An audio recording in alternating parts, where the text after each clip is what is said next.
I want to make a short video that quickly goes over how to add, subtract, multiply, and divide integers, which are numbers that have positive or negative values assigned to them. You're going to be seeing this a lot, which is why I decided to make this video. And if you notice what's on the screen, this is the set of notes that I gave you guys, but I know it can seem like a lot to read or a lot to go through. So instead, I'll cut it even shorter and I'll look over this set of notes right here. I would strongly recommend writing down this left-hand side or copying it somewhere, because you're going to be adding and subtracting a lot of numbers throughout this course.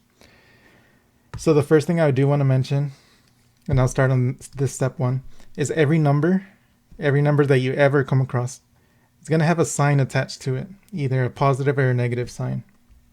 Now, if I quickly go back through the notes, when we look at a number that's just by itself, we know that it's positive, right? Because when we read that number, we just read the number 3, and we assume it's positive 3.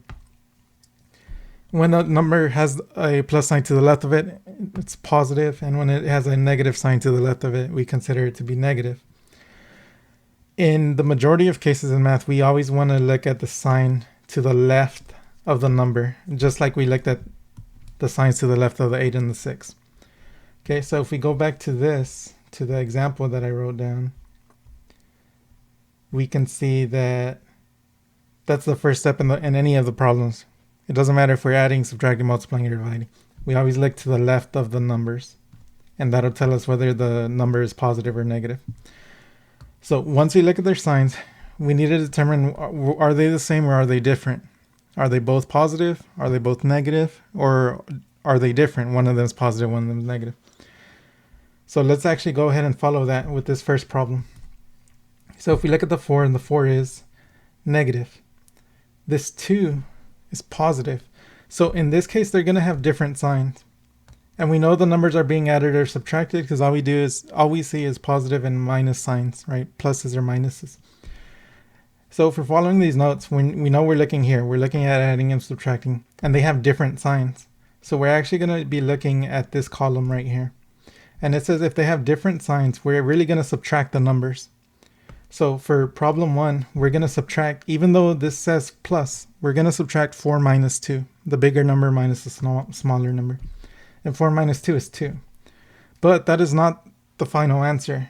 If you notice, both of these columns on the left, on the right and on the left, they share this idea at the bottom. And it says that the answer has a sign of the larger value. So if we look at this problem, number 1, the larger of the two numbers, ignoring the negative signs, the larger of the two numbers is the 4. And the 4 happens to be negative. That tells me that my answer is negative, so my answer is negative 2. Okay, so they had different signs, which means we followed this set of rules. We subtracted the numbers, 4 minus 2 gave me 2. And then the answer had the sign of the largest number. The largest number was 4, and 4 was negative, so my answer is negative 2. If we do the second example, so number 2, again, the first thing we do, we look at the signs of each number. This 2 is positive, so I'll actually just put positive. And this 6 is negative. So we have a positive and a negative number. Are they the same or are they different? Well, they're different, right? So we're going to follow this set of rules again. They have different signs, so we subtract the numbers. And we always start from the larger number and we subtract the smaller number from it. So 6 minus 2 is 4. But now we need to find the sign of the larger number. And the larger number between the 2 and the 6 is the 6. And the 6 happens to be negative. So my answer is actually negative 4. So I'll do number 3 the same exact way. We have negative 1 minus 3. We look at the signs of each number. The 1 is negative. The 3 is negative. So they have the same sign in this case. When they have the same sign, we follow this set of rules. We add the numbers together. So even though there's no plus sign anywhere in this problem, we are going to add the numbers, and we get 3 plus 1, which is a 4. But again, because we are following these notes, the last step is to make sure that our answer has the sign of the larger value. In this case, the larger value is a 3, and the 3 happens to be negative. So my answer ends up being a negative 4.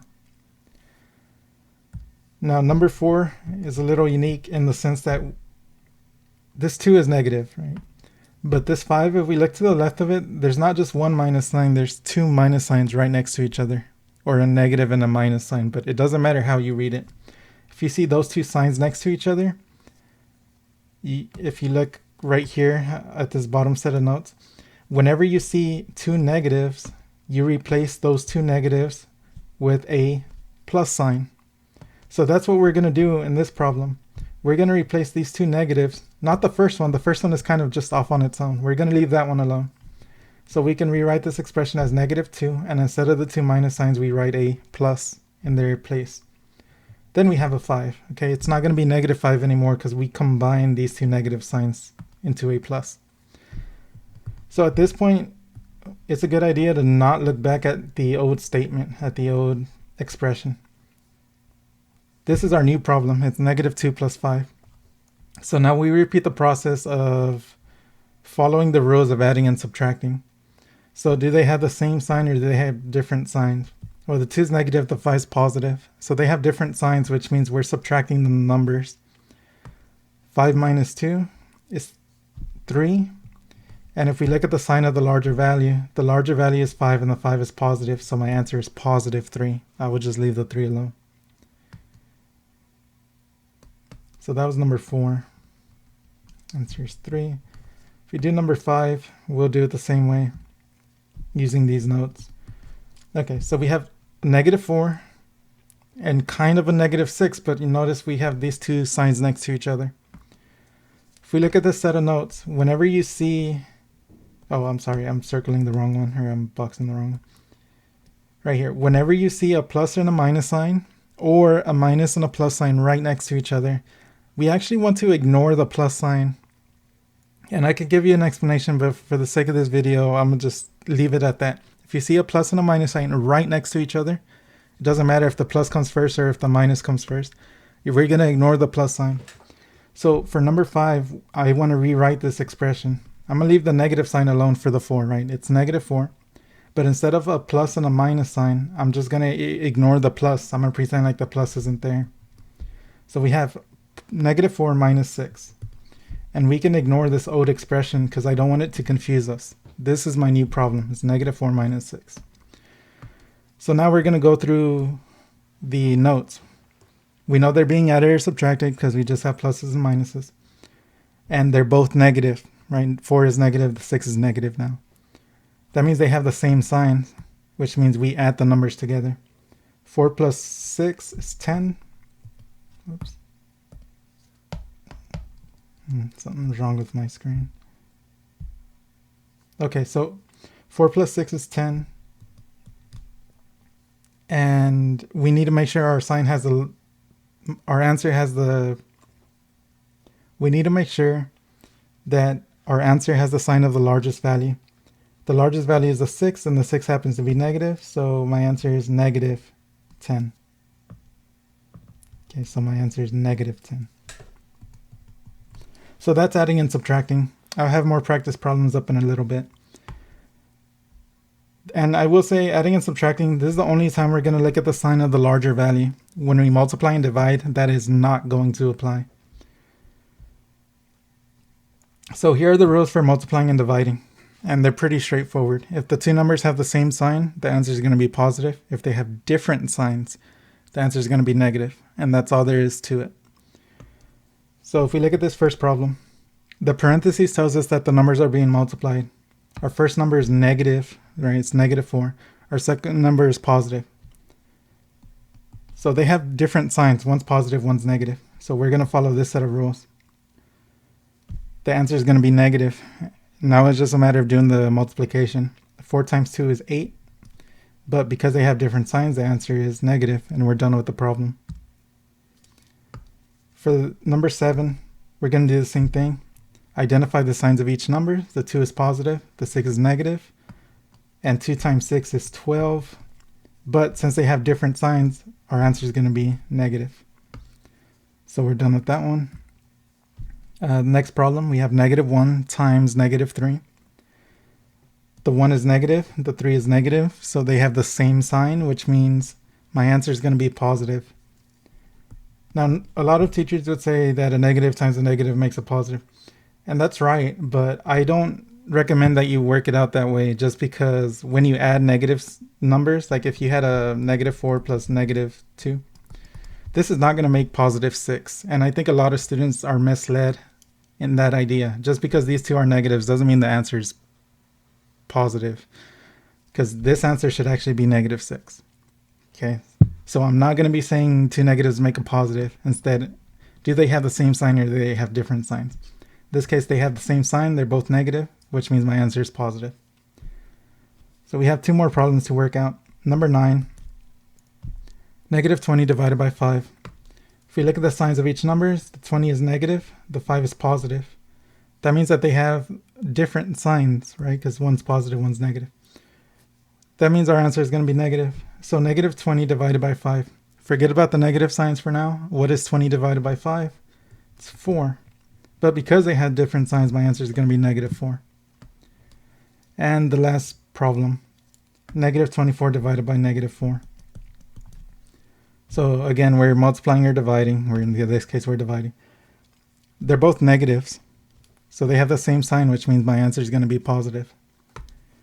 24 divided by 4 is 6, and I know my answer is positive, so I can just leave the 6 alone, and I'm done with those problems. So again, I'm going to repeat myself one last time. Make sure you copy this down, or make sure you at least understand how to work with positive and negative numbers, because you'll be seeing them in pretty much every section in this class. And I don't want them to throw you off. I don't want you to get the wrong answer just because you can't add or subtract numbers correctly. So before I end the video, I do want to go ahead and post these 9 problems up on the left hand side of the screen. I would recommend that you copy them down before you completely end this video. Copy them down, and I'll just write the answers in about 10 seconds.